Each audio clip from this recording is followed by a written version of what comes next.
حضور رحمت دو عالم نور مجسم شفیع معظم صلی اللہ علیہ وسلم آپ کے عظیم صحابی حضرت انس بن مالک رضی اللہ تعالیٰ عنہ آپ کہتے ہیں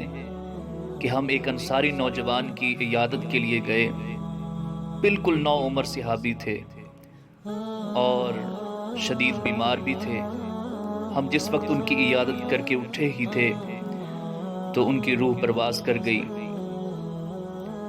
اور ان کے اوپر چادر ڈال دی گئی۔ سرکار دو عالم صلی اللہ علیہ وسلم آپ کی طرف سے حکم ہوا کہ اس کی والدہ کو اس کے انتقال کی خبر دی جائے۔ جس وقت ہم نے اس کی والدہ کو خبر دی کہ تمہارے نوجوان بیٹے کا وصال ہو گیا، تو حضرت انس بن مالک رضی اللہ تعالیٰ عنہ کہتے ہیں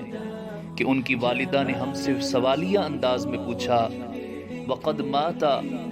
کیا میرا بیٹا فوت ہو گیا؟ تو ہم نے کہا نعم، ہاں تمہارا بیٹا فوت ہو چکا ہے۔ حضرت انس بن مالک رضی اللہ تعالیٰ عنہ کہتے ہیں اس ماں نے اپنے ہاتھ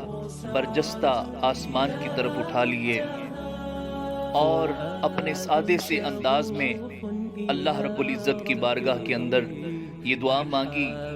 کہا اللہم انی آمنت بکا، اے اللہ میں تجھ پہ ایمان لائی، میں کافرہ تھی، بتوں کو چھوڑا، تیرا کلمہ پڑھا، وہاجرت الی رسولک، اور میں نے سب کچھ چھوڑ کر تیرے رسول کریم صلی اللہ علیہ وسلم کی طرف ہجرت کی۔ فَإِذَا نَزَلَتْ بِي شِدَّةٌ دَعَوْتُكَ فَفَرَّجْتَهَا، آج تک جب بھی کوئی مشکل مجھ پہ آئی، اے میرے رب میں نے تجھے ہی آواز دی اور تو نے میری مشکل کو حل کیا، تو نے ہی میری مدد کی۔ اتنی بات کہنے کے بعد رب کی بارگاہ کے اندر عرض کرتی ہے، اسألک اللہم لا تحمل علی ہذہ المصیبہ، اے اللہ میں تجھ سے سوال کرتی ہوں مجھ پر اس مصیبت کا بوجھ نہ ڈالنا، میں جیتے جی اپنے بیٹے کا صدمہ برداشت نہیں کر سکتی۔ اے میرے پروردگار میری یہ دعا ہے کہ میرے بیٹے کی روح کو واپس کر دے، تاکہ جب تک میں زندہ رہوں تو میں اپنے بیٹے کو دیکھتی رہوں۔ حضرت انس بن مالک رضی اللہ تعالیٰ عنہ آپ کہتے ہیں کہ ہم اسی طرح اس کے پاس موجود تھے، اس کے بیٹے کے اوپر جو ہم نے چادر ڈالی ہوئی تھی، ماں کی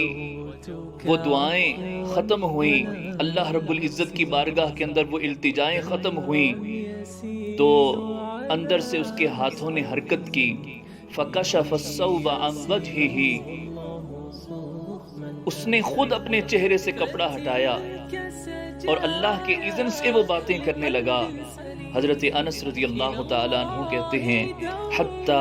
أَكَلْنَا وَأَكَلَ مَعَنَا، وہ اٹھ کے بیٹھ گیا یہاں تک کہ ہم نے بھی کھانا کھایا اور اس نے بھی ہمارے ساتھ کھانا کھایا۔ تو یہ ایک والدہ کا درد ہے اور اس کی تڑپ ہے کہ ایک والدہ کا اپنے رب پر اعتماد اور یقین ہے، گرچہ روحوں کو دوبارہ لٹایا نہیں جائے گا، یہ اللہ کا قانون ہے، لیکن جب ایک والدہ ایک تڑپ کے ساتھ